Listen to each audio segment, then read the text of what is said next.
नमस्कार दोस्तों, स्वागत है आपका हमारे YouTube चैनल जीके ट्रैकर पे। देखिए फ्रेंड, आज के वीडियो में हम बात करेंगे जो हमारी एक सीरीज़ है Uttarakhand GK book wise MCQ series. Dhami ji की पुस्तक हमारी इसमें चल रही है। अभी तक 75 क्लासेस हम कवर कर चुके हैं। लास्ट वीडियो में हमने उत्तराखंड की पत्रकारिता से जुड़े हुए सवालों को देखा था और उसके बाद उत्तराखंड की संस्कृति, यहाँ की लोक कला की शुरुआत करी थी। वहीं से आगे कंटिन्यू करेंगे जहाँ पे हमने लास्ट वीडियो में छोड़ा था। अगर आपने हमारी इससे पहले की क्लासेस को नहीं देखा है तो प्लेलिस्ट के माध्यम से आप उनको देख सकते हैं। तो चलिए दोस्तों, आज की वीडियो को शुरू करते हैं। आज का हमारा पहला सवाल है, थापा, नात या और ज्यूंती क्या है? तो ये क्वेश्चन पेपर में आ चुका है कि थाप हो गया, कुछ जगहों पर इसे थापा भी लिखा गया है। इसके अलावा नात हो गया, ज्यूंती हो गई या ज्यूति मातृका इसको लिखा जाता है। ये तीनों असलियत में है क्या? ये तीनों के तीनों चित्रकला के प्रकार हैं। ऑप्शन सी सही आंसर हो जाएगा। ठीक है। त्योहारों के अवसरों पे, मांगलिक अवसरों के मौके पर पिसे चावल और रंगों से बनाए जाते हैं थापा चित्र। रसोई घर की दीवारों पर जो देवी देवताओं के चित्र बनाए जाते हैं उनको नात, इसे कुछ जगहों पर ऐसे नात भी लिखा गया है या टुपुक भी लिखा गया है। तो रसोई घर की दीवारों पर जो देवी देवताओं के चित्र बनाए जाते हैं उनको नात या टुपुक चित्र कहते हैं। और ज्योति मातृका चित्र की अगर हम बात करते हैं तो ये भी अलग अलग रंगों से बनाए गए देवी देवताओं के चित्र हैं जो कि धार्मिक त्योहारों के अवसरों पे, मांगलिक अवसरों पे बनाए जाते हैं। ठीक है। तो तीनों के तीनों क्या हैं? चित्रकला के प्रकार। नेक्स्ट है, दीपावली के अवसर पर घर के मुख्य द्वार से पूजा घर और अन्न भंडार की ओर जाते हुए चावल के आटे से लक्ष्मी के पांव चित्रित किए जाते हैं। इसे स्थानीय भाषा में क्या कहा जाता है? तो दीपावली के अवसर पे लक्ष्मी माता के चिन्हों को, पैर के चिन्हों को बनाया जाता है। इनको लक्ष्मी चित्र, लक्ष्मी पौ चित्र या लक्ष्मी पांव चित्र या सिंपल पौ के नाम से जाना जाता है। ठीक है। उनके पैरों के चित्रों को क्या कहते हैं? पौ। Option B. आरती की थाली में बनाए गए चित्रांकन को क्या कहा जाता है? तो राज्य में आरती की थाली के ऊपर जो चित्रांकन बनाए जाते हैं उनको सेली कहा जाता है। ऑप्शन बी सही उत्तर होगा। शुभ कार्यों में बुरी आत्माओं से रक्षा के लिए बनाए जाने वाले चित्र क्या कहलाते हैं? तो शुभ कार्यों में बुरी आत्माओं से बचने के लिए जो चित्र आदि बनाए जाते हैं उन चित्रों को सयो के नाम से जाना जाता है। ऑप्शन ए सही आंसर होगा। सीधा सवाल बनता है यहाँ से कि शुभ कार्यों में बुरी आत्माओं का प्रभाव ना हो, उनसे बचने के लिए कुछ चित्र बनाए जाते हैं, उनको क्या कहते हैं? उनको सयो कहते हैं। ठीक है। मंडप पर बनाए जाने वाले चित्रांकन को क्या कहा जाता है? तो मंडप पर जो चित्र बनाए जाते हैं उनको खोड़िया कहते हैं। ऑप्शन ए आपका सही उत्तर होगा। दीपावली के अवसर पे घर के दरवाजों पर जो लक्ष्मी माता के पदचिन्ह बनाते हैं उनको लक्ष्मी पौ चित्र या केवल पौ चित्र भी कहते हैं। आरती की थाली पर जो चित्रांकन किया जाता है उसे सेली कहते हैं। शुभ कार्यों में बुरी आत्माओं से बचने के लिए जो चित्र बनाए जाते हैं उनको स्यो कहते हैं। और मंडप पर बनाए गए जो चित्र होते हैं उनको खोड़िया कहा जाता है। ऑप्शन ए हमारा सही उत्तर होगा। प्रवेश द्वार पर चिपकाने हेतु बनाए गए चित्रों को क्या कहते हैं? तो प्रवेश द्वार पर चिपकाने के लिए अलग अलग रंगों से जो चित्र बनाए जाते हैं उनको मवाली कहा जाता है। ऑप्शन ए हमारा सही आंसर हो जाएगा। उत्तराखंड की पारंपरिक लोक चित्रकला के अंतर्गत महिलाओं द्वारा पहने जाने वाले लहंगे या पिछोड़ा यानी ओढ़नी पर की जाने वाली कलाकृति को क्या कहा जाता है? तो महिलाओं के लहंगे या ओढ़नी पर जो कलाकृति या जो चित्र आदि बनाए जाते हैं इनको क्या कहते हैं? इनको कहा जाता है रंगवाली। ऑप्शन सी हमारा सही आंसर हो जाएगा। ठीक है। खासकर कुमाऊं में ये ज़्यादा चलते हैं, हाथों से इनको बनाया जाता है, काफ़ी डिज़ाइन इनको किया जाता है, इसी को कहते हैं रंगवाली। ठीक है। पहाड़ी चित्रकला और उसके विभिन्न धाराओं के विकास के संदर्भ में निम्नलिखित कथनों पर विचार करें।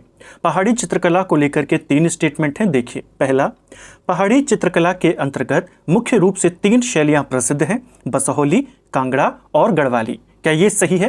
क्वेश्चन आता है जो गढ़वाली चित्रकला है वो किसके अंतर्गत मानी जाती है? पहाड़ी चित्रकला। पहाड़ी चित्रकला के अंदर 3 प्रमुख शैलियां आती हैं जिसमें बसोहली है, कांगड़ा है और गढ़वाली है। ठीक है। 16वीं से 19वीं शताब्दी तक जम्मू से लेकर गढ़वाल तक जो चित्रकला प्रचलित रही उसे ही पहाड़ी चित्रकला कहा जाता है। तो 16वीं सदी से लेकर 19वीं सदी तक जम्मू कश्मीर से लेकर गढ़वाल तक जो चित्र शैली चलती रही उसे पहाड़ी चित्र शैली कहते हैं। इसी के 3 भाग या इसी की 3 धाराएं मान लीजिए, एक है बसोहली, एक है कांगड़ा और एक है गढ़वाली। ठीक है, गढ़वाली शैली पहाड़ी शैली की ही एक शाखा है जिसका विकास गढ़वाल नरेशों के संरक्षण में हुआ। इन चित्रों पर बसोहली शैली का सबसे गहरा और स्पष्ट प्रभाव देखने को मिलता है। क्या ये सही है? आधा यहाँ तक तो कथन आपका बिल्कुल सही है कि जो गढ़वाली शैली है वो पहाड़ी शैली की एक शाखा है और इसका विकास गढ़वाल के राजाओं के संरक्षण में हुआ था। लेकिन इस पर बसोहली शैली का नहीं, कांगड़ा शैली का स्पष्ट प्रभाव देखने को मिलता है। तो तीसरा वाला गलत है, पहला और दूसरा आपका यहाँ पे सही हो जाएगा, पहला और दूसरा। गढ़वाल चित्रकला के गढ़वाल राजवंश में प्रवेश और विकास के इतिहास के संबंध में कौन सा कथन गलत है? चलिए देखते हैं यहाँ पर कौन सा कथन हमारा गलत है। पहला, मई 1658 में सुलेमान शिकोह के साथ 2 प्रमुख मुगल चित्रकार श्रीनगर दरबार में आए थे। क्या ये सही है? पहला आपका सही है। जो सुलेमान शिकोह था ये दारा शिकोह का पुत्र था। जब उत्तराधिकार का युद्ध हुआ औरंगजेब और दारा शिकोह के मध्य में, दारा शिकोह को औरंगजेब मार देता है। जो उनका पुत्र था सुलेमान शिकोह, वो शरण लेने के लिए उत्तराखंड की तरफ आता है। पहले वो शरण लेने कुमाऊं में जाता है लेकिन वहां उसे शरण नहीं मिलती। फिर वो आता है गढ़वाल की ओर। गढ़वाल में पृथ्वीपति शाह उस समय यहाँ के राजा थे, वो उनको शरण दे देते हैं।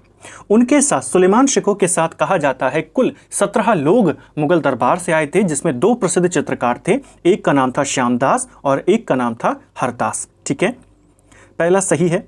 सुलेमान शिकोह के साथ आने वाले चित्रकारों के नाम श्यामदास और उनका पुत्र हरदास था, जो मूल रूप से तंवर यानी तोमर राजपूत जाति के थे। तो इनका पूरा नाम क्या था? श्यामदास तोमर, हरदास तोमर, मौलाराम तोमर। तो ये तंवर या तोमर राजपूत जाति के थे, ये भी सही है। श्रीनगर दरबार में इन चित्रकारों को तस्वीरदार का पद दिया गया, ये भी आपका सही है। श्रीनगर दरबार में जब ये आते हैं पृथ्वीपति शाह के दरबार में, तो इनको तस्वीरदार के पद पर नियुक्त किया गया था। ठीक है। हरदास के पुत्र हीरालाल को चित्रकला की गढ़वाल शैली का जनक माना जाता है। क्या ये सही है आपका? ये भी आपका सही यहाँ पे होगा। यहाँ पे गलत बताना था, लेकिन यहाँ पे सारे कथन आपके बिल्कुल सही यहाँ पर दिए हुए हैं। ठीक है। जो हरदास थे इनका क्रम पूछा जाता है, एक पेपर में आया था कि मौलाराम कौन सी पीढ़ी में हुए थे। तो देखिए जो आए थे सुलेमान शिकोह के साथ, उसमें प्रमुख थे श्यामदास। ठीक है। श्यामदास के साथ उनका पुत्र जिसका नाम था हरदास, ये भी आया था। ठीक है। हरदास के बाद इनके पुत्र होते हैं, उनका नाम था हीरालाल। हीरालाल को गढ़वाली शैली का सूत्रपात कर्ता माना जाता है। ठीक है। हीरालाल के पुत्र का नाम था मंगतराम और मंगतराम के पुत्र का नाम था मौलाराम। तो पूछा जाता है मौलाराम कौन सी पीढ़ी में आए थे? तो पहली, दूसरी, तीसरी, चौथी, 5वीं पीढ़ी में इनका जन्म हुआ था। ठीक है। पूछेगा गढ़वाली शैली का सूत्रपात कर्ता स्पष्ट रूप से किसे माना जाता है? गढ़वाली शैली का सबसे फेमस चित्रकार तो मौलाराम था, लेकिन इसका सूत्रपात कर्ता, इसका जनक जो माना जाता है वो हीरालाल को माना जाता है। ठीक है। तो यहाँ पे आपके चारों के चारों सही हैं, इनमें कोई भी गलत नहीं है।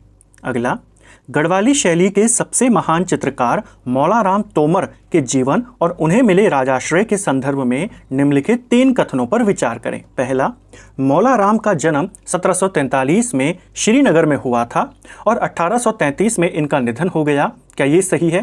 पहला आपका बिल्कुल सही। मौलाराम का जो जन्म होता है वो 1743 में होता है श्रीनगर में, मृत्यु जो होती है वो 1833 में होती है, ये भी श्रीनगर में। ठीक है। इनके गुरु का नाम राम सिंह और इनकी माता का नाम रमा देवी था, ये भी आपका बिल्कुल सही होगा। पिता का नाम क्या था? अभी हमने पूरी वंशावली देखी, मंगतराम इनके पिता का नाम था।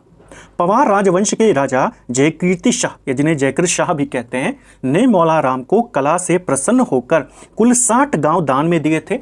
ये क्वेश्चन पेपर में आया हुआ है, किस पवार शासक ने मौलाराम को 60 गांव दान में दिए थे? तो जयकृत शाह ने दिए थे। यहाँ पर आपके तीनों के तीनों स्टेटमेंट बिल्कुल सही यहाँ पे हो जाएंगे। ठीक है। मौलाराम की चित्रकला शैली और उनकी विशेषताओं के संदर्भ में निम्नलिखित कथनों पर विचार करें। पहला, शुरुआत में उन्होंने 3 वर्षों तक मुगल शैली में चित्र बनाए, बाद में पहाड़ी शैली को अपनाया। क्या ये उनके बारे में सही है? ये उनके बारे में सही है। शुरुआत में मुगल शैली को फॉलो करते थे, बाद में फिर वे पहाड़ी शैली के ही ज़्यादा चित्र बनाने लगे और सबसे प्रसिद्ध चित्रकार वे यहाँ पर बने। उनके चित्रों में उच्च वर्ग की महिलाओं और भद्र पुरुषों के माथे पर अर्धचंद्राकार चंदन टीका अंकित किया जाना एक विशिष्टता थी। क्या ये सही है? ये भी सही है।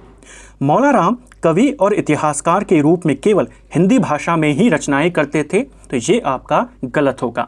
अलग अलग भाषाओं में, ब्रज भाषा में भी इनकी रचनाएं हैं, फारसी में, संस्कृत में, अलग अलग भाषाओं में ये रचनाएं करते थे, क्योंकि ये न केवल सिर्फ कवि और इतिहासकार थे, ये दार्शनिक भी थे, लेखक भी थे, काफ़ी सारी चीज़ें ये एक साथ कर लेते थे। ठीक है, तो यहाँ पर तीसरा गलत है, केवल पहला और दूसरा आपका उत्तर होगा। मौला राम तोमर के द्वारा बनाए गए प्रसिद्ध चित्रों और उनसे जुड़े विशिष्ट विवरणों को सुमेलित करें और नीचे दिए गए कूट से सही उत्तर चुनें। पहला, यहाँ पर मौला राम के चित्रों की एक विशिष्ट विवरण दिया गया है और उनसे जुड़ा हुआ कुछ इंपॉर्टेंट वो जो चित्र है वो किसके बारे में है वो बताना है। जैसे यहाँ पे है मौला राम की प्रारंभिक अवस्था का चित्र, जिसमें पक्षियों का अंकन उनके द्वारा किया गया है। तो मौला राम की शुरुआती अवस्था का, प्रारंभिक अवस्था का जो चित्र है वो कौन सा है? वो है मोर प्रिय, पहले का हो जाएगा 3। वह चित्र जिस पर मौला राम ने बकायदा एक कविता भी लिखी है। तो कविता उसने किस चित्र पर लिखी है? कविता उसने अपनी चंद्रमुखी कविता, जो चित्र बनाया था उसने, उसके ऊपर लिखी है। तो ये भी सही है आपका। मोर प्रिय उसकी प्रारंभिक अवस्था का चित्र है और इस पर उसने पक्षियों का सुंदर अंकन किया है। जो चंद्रमुखी है यह, इसके ऊपर उसने कविता भी लिखी हुई है। ठीक है, राजा प्रद्युम्न शाह और उनकी रानी को दर्शाता हुआ चित्र वो है दंपत्ति चित्र, और वन्य जीवों के अंकन से जुड़ी मौला राम की अनूठी कलाकृति है बाघ और घुड़ड। तो यहाँ पर आपका पहले का 3 है, दूसरे का 4 है, तीसरे का 1, फिर चौथे का 2। तो 3 4 1 2 हमारा आंसर बनेगा। 3 4 1 2 आपका यहाँ पर है, ऑप्शन ए। इसके अलावा मौला राम के दूसरे चित्र भी हैं, जैसे मयंक मुखी मौला राम का है, उत्कंठिता नायिका, विप्रलभा नायिका, वाशकस्टिया नायिका, जयदेव वजीर, राधा कृष्ण मिलन, सितार प्रिया, हिंडोला, मस्तानी, ये सब मौला राम के ही चित्र हैं। ठीक है, मौला राम तोमर की चित्रकला के अतिरिक्त उनकी साहित्यिक विधाओं और कृतियों के संदर्भ में निम्नलिखित कथनों पर विचार करें। फिर से यहाँ पर कुछ कथन है, देखिए। मौला राम एक महान चित्रकार होने के साथ साथ दार्शनिक, कवि और लेखक भी थे। तो ये आपका बिल्कुल सही। बहुमुखी प्रतिभा के धनी थे, न केवल चित्रकार थे, दार्शनिक भी थे, कवि भी थे, लेखक भी थे मौला राम। मौला राम के पूर्वजों का या मौला राम का पारिवारिक पेशा क्या था, ये भी क्वेश्चन आता है। तो ये सुनार थे। ठीक है, इनके द्वारा रचित गढ़ राजवंश काव्य के मुख्य साहित्यिक भाषा ब्रज भाषा है। इनकी एक इंपॉर्टेंट रचना है जिसका नाम है गढ़ राजवंश काव्य, और ये रचना इन्होंने ब्रज भाषा में लिखी है। ठीक है, इसको याद करना, इनकी ब्रज भाषा की रचना पूछी जाती है गढ़ राजवंश काव्य। इसके अलावा गढ़ गीता संग्राम, श्रीनगर दुर्दशा, इसके अलावा ऋतु वर्णन, मनमत सागर इनकी ही रचनाएं हैं। इनके द्वारा रचित गढ़गीता संग्राम साहित्य की नाटक विधा के अंतर्गत आता है। तो एक नाटक भी इन्होंने लिखा है जिसे कहते हैं गढ़गीता संग्राम। यहां पर पूछा है कौन सा सही है, तीनों के तीनों आपके सही हो जाएंगे। निम्नलिखित 2 कथनों का परीक्षण कीजिए। पहला, मनमत सागर, श्रीनगर दुर्दशा, ऋतु वर्णन चित्रकार मौला राम की ही प्रमुख रचनाएं हैं। तो पहला आपका बिल्कुल सही है। हमने इनके चित्रों के नाम देखे, हमने इनकी रचनाओं के नाम देखे। गढ़वाली शैली के चित्रों की खोज करने और मौला राम के चित्रों को पहली बार दुनिया के सामने रखने का जो श्रेय जाता है वो बैरिस्टर मुकुंदी लाल को जाता है। क्या ये सही है आपका? ये वाला भी सही है। क्वेश्चन आता भी है, गढ़वाली शैली के चित्रों की खोज किसने करी? तो कहते हैं बैरिस्टर मुकुंदी लाल। मौला राम के चित्रों को पहली बार दुनिया के सामने कौन लेकर आया? बैरिस्टर मुकुंदी लाल। ठीक है, यहाँ पर कथन और कारण दोनों आपके सही होंगे, या दोनों कथन आपके बिल्कुल सही हो जाएंगे। अगला, मौला राम की चित्रकला के अतिरिक्त उनकी साहित्यिक विधाओं और कृतियों के संदर्भ में कथन यहाँ पर आइए। फिर से वही वाला क्वेश्चन जो हमने ऊपर देखा था, सेम क्वेश्चन यहाँ पे रिपीट हो गया है। तीनों क्वेश्चन आपके यहाँ पे बिल्कुल सही हो जाएंगे, तीनों स्टेटमेंट। निम्नलिखित कथनों का परीक्षण कीजिए। मुकुंदी लाल द्वारा लिखित गढ़वाल पेंटिंग्स नामक पुस्तक अंग्रेजी भाषा में रचित है। तो बैरिस्टर मुकुंदी लाल ने जब गढ़वाली भाषा के या गढ़वाली शैली के चित्रों को दुनिया के सामने रखा, मौला राम के चित्रों को दुनिया के सामने रखा, तो एक पुस्तक उन्होंने लिखी जिसे कहते हैं गढ़वाल पेंटिंग्स, और यह पुस्तक अंग्रेजी भाषा में लिखी हुई है। ठीक है, बैरिस्टर मुकुंदी लाल की अन्य प्रमुख कला पुस्तकों में सम नोट्स ऑन मौला राम और गढ़वाल स्कूल ऑफ पेंटिंग शामिल है। तो ये वाली पुस्तक तो इनकी ही है, साथ में ये वाली पुस्तक और साथ में ये वाली पुस्तक भी बैरिस्टर मुकुंदी लाल की है। ठीक है, मुकुंदी लाल का एक प्रसिद्ध कथन है कि नारी अंकन में कोई अन्य पहाड़ी शैली गढ़वाल शैली की ऊंचाई तक नहीं पहुंच सकी। यहाँ वे अधिक छरहरी और मोहक दिखाई देती हैं। तो नारी अंकन में पहाड़ी शैलियों की कोई भी दूसरी शाखा गढ़वाली शैली की बराबरी नहीं कर पाई। ये किसने कहा है? तो बैरिस्टर मुकुंदी लाल ने कहा है। इंपॉर्टेंट कथन है, याद रखना है। ठीक है, पूछा है यहाँ पे कौन सा सही है, तीनों आपके सही यहाँ पे हो जाएंगे। चित्रकला से रिलेटेड कुछ और इंपॉर्टेंट किताबें भी लिखी गई हैं, जैसे मुकुंदी लाल ने लिखी है। इसके अलावा गढ़वाल पेंटिंग के नाम से एक किताब और लिखी गई है, वो भी अंग्रेजी में है, उसको लिखा है वी आर्चर ने। इसका नाम भी याद करना है। एक पुस्तक है गढ़वाल चित्रकला एक सर्वेक्षण, डॉक्टर यशवंत सिंह कटौच ने लिखी है। एक है पहाड़ी चित्रकला, किशोरी लाल वैद्य ने लिखी है। एक है राजपूत पेंटिंग, इसे कुमार स्वामी के द्वारा लिखा गया था। ठीक है, सूची को सूची 2 से यहाँ पे सुमेलित करना है। एक तरफ पुस्तकें हैं, दूसरी तरफ लेखक। गढ़वाल पेंटिंग, इसको किसने लिखा है? तो गढ़वाल पेंटिंग वी आर्चर की भी है। अगर बैरिस्टर मुकुंदी लाल का नाम ना मिले तो 2 पुस्तकें हैं गढ़वाल पेंटिंग के नाम से, दोनों अंग्रेजी में हैं। एक लिखी है बैरिस्टर मुकुंदी लाल ने और एक है वी आर्चर की। गढ़वाल चित्रकला एक सर्वेक्षण, इसे लिखा है डॉक्टर यशवंत सिंह कटौच ने। तो पहले का 3 है, दूसरे का 4 है। राजपूत पेंटिंग्स कुमार स्वामी ने लिखी है, तीसरे का 1। और पहाड़ी घसियारे एक चित्र है, ये पुस्तक नहीं है, ये एक फेमस चित्र है जिसे बनाया है रणवीर सिंह बिष्ट ने, यानी कि 2। 3, 4, 1, 2 हमारा आंसर है, जो कि यहाँ पर है। गढ़वाली चित्र शैली के प्रचार प्रसार के संदर्भ में किस विदेशी विद्वान ने अपनी पुस्तक हिमालयन आर्ट में इसकी तत्कालीन प्रसिद्ध पत्रिका रूपलेखा में मुकुंदी लाल की लेखक माला के साथ चर्चा करी थी? तो एक विदेशी विद्वान है जिसने एक पुस्तक लिखी है हिमालयन आर्ट, गढ़वाली चित्र शैली के प्रचार प्रसार में। इस पुस्तक में इन्होंने उस समय की जो एक प्रसिद्ध पत्रिका आती थी रूपलेखा, जिस पे बैरिस्टर मुकुंदी लाल की लेखमाला के साथ उन्होंने चर्चा करी है। लेखमाला का पूरा अंक इसमें आता था 1932 से लेकर 1950 तक। रूपलेखा में चित्रकला कि गढ़वाल शैली का डायरेक्ट प्रकाशन करवाते थे बैरिस्टर मुकुंदी लाल। ठीक है, उसी को कहते हैं ये वाला कि रूपलेखा में मुकुंदी लाल की जो लेखमाला आई थी 1932 और 1950 तक, तो उसके ऊपर भी विस्तृत से चर्चा इन्होंने करी है। पुस्तक का नाम है हिमालयन आर्ट, जिसके लेखक हैं जेसी फ्रेंच। ऑप्शन बी सही आंसर हो जाएगा। ठीक है, सवाल आ सकता है कि बैरिस्टर मुकुंदी लाल की लेखमाला के माध्यम से अंग्रेजी की जो समय प्रसिद्ध पत्रिका आती थी रूपलेखा में गढ़वाली शैली का जो लगातार प्रकाशन होता रहा, वो कब से कब तक हुआ? 1932 से 1950 तक। भंगेली शिल्प यानी भांग के रेशों का शिल्प के संदर्भ में निम्नलिखित कथनों पर विचार करें। ईस्ट इंडिया कंपनी के समय इस क्षेत्र में भांग के लिए सबसे पहले काशीपुर क्षेत्र में डिपो स्थापित किया गया था। क्या ये सही है? ये आपका पहला बिल्कुल सही होगा। ये क्वेश्चन ऐसे में पूछा जाता है कि अंग्रेजों के द्वारा किस वर्ष में काशीपुर में भांग की फैक्ट्री शुरू करी गई। अंग्रेजों ने सबसे पहले जो भांग की फैक्ट्री शुरू करी थी वो काशीपुर में करी थी, 1809 में करी थी। सर्जन रुदरफोर्ड उसका नाम है, उसने करी थी। ठीक है, प्राचीन काल में भांग का काम करने वाले लोगों को स्थानीय भाषा में पणी कहा जाता था। ये भी सही है।